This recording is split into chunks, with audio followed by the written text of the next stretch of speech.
கர்த்தருடைய நாமம் மகிமைப்படுவதாக. நான் உங்கள் சகோதரி மெஸ்ஸி என்ன வாக்கியம். கர்த்தர் இன்றைக்கு நமக்கு தருகிற வசனம் ஏசாயா 43வது அதிகாரம் 4வது வசனம். நீ என் பார்வைக்கு அருமையானபடியினால் கனம் பெற்றாய், நானும் உன்னை சிநேகித்தேன். இதுதான் நம் தெய்வாதி தேவன் நமக்கு தருகிற வார்த்தை.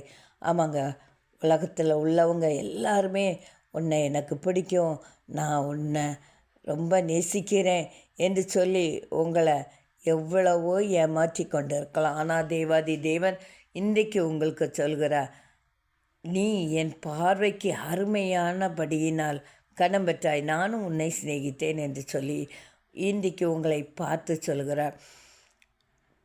அதிகமாய் நேசிக்கிற கணவன் கூட 1 வருடத்திற்கு மேலாக அவனுடைய அன்பு நீடிப்பதில்லை.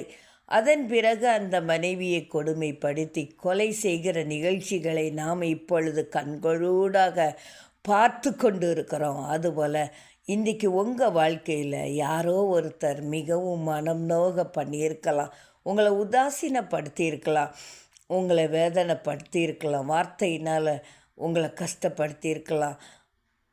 ஆனால் இன்றைக்கி கர்த்தர் உங்களுக்கு சொல்கிறார் பாருங்கள், நீ அருமையானபடினா நான் உன்னை சிநேகிக்கிறேன் என்று சொல்கிறார் பாருங்கள். இதை விட என்னங்க வேணும் நம்ம வாழ்க்கையில்?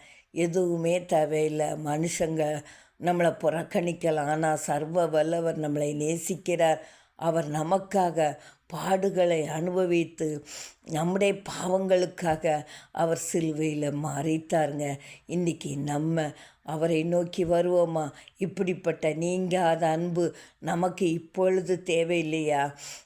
யாருமே நம்முடைய குறைகளை குற்றங்களை கண்டு நம்மளை ஒதுக்குகிற மத்தியில் கர்த்தர் நம்மளை கரம் நீட்டி அழைக்கிறார். அவர் நம்முடைய குற்றங்களை பார்க்குறதில்ல, குறைகளை பார்க்குறதில்ல. அதை எல்லாவற்றையும் விட்டு கர்த்தர் நம்மளை முழுமையாய் நேசிக்கிறார். அந்த அன்புக்கு ஈடு இணை எதுவுமே இல்லைங்க. இன்றைக்கி நம்மை விட்டு கொடுப்போமா? அப்பா நீங்கள் மட்டும் எனக்கு போதும்பா என்று சொல்லி மனுஷங்க அன்பை உதறி தள்ளிட்டு தேவனை நோக்கி ஓடி வருவோமா? கர்த்தர் இன்றைக்கு உங்களை கரம் நீட்டி அழைக்கிறார். நான் உங்களை சிநேகிக்கிறேன் என்று சொல்கிறார். ஆமாங்க, கர்த்தருடைய நேசம் என்றைக்கும் மாறாது. கர்த்தர் தாம் இந்த வார்த்தை ஆசீர்வதிப்பாராக. ஆமீன்.